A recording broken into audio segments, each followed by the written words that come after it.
तोरी बालीलाई चाहिँ घामको 8 बजेको घाम देख्न पाएन भने यस्तो प्रभाव हुन्छ हेर्नुहोस्। जुन पहिले यो घाम लागिराख्दाखेरिको यो कोसा हेर्नुहोस्, जुन दिन घाम लाग्थ्यो, घाम लाग्दाखेरिको यो कोसा यति लागेको छ।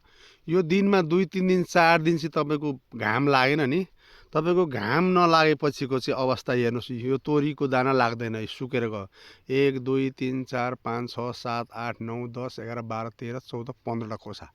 अब आजबाट फेरि घाम लाग्न सुरु भएको छ हेर्नुहोस्।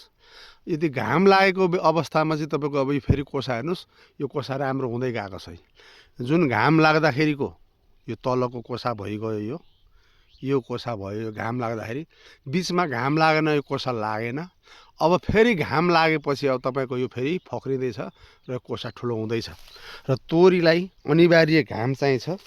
तपाईँको 8 देखि 9 बजेको घाम चाहिँ यिनीहरूलाई त्यो घाममा चाहिँ यिनीहरूले खानेकुरो बनाएर खान्छन्। नपत्याए हेर्नुहोस्, यो पहिले घाम लाग्दाखेरिको कोसा हेर्नुहोस्। यहाँ यो घाम लाग्दाखेरिको कोसा हो र यो यहाँभन्दा माथि चाहिँ यो घाम नलागेको अवस्थाको कोसा हेर्नुहोस्। यसरी फरक पर्छ। र जुन बालीलाई पनि घामको अति आवश्यकता छ। तपाईँको मल पानी भन्ने कुरो यस्तै नै हो। घाम अनिवार्य रूपमा चाहिन्छ।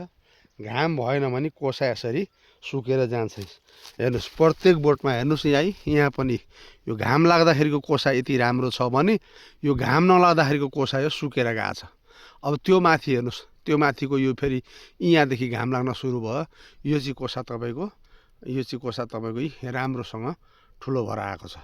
यो कुरो बुझ्नुहोस् कि घामको प्रत्येक चिजलाई, बालीनाली होस् या पशुपन्छी, मानव सबै शरीरलाई घाम चाहिँ अनिवार्य चाहिन्छ के।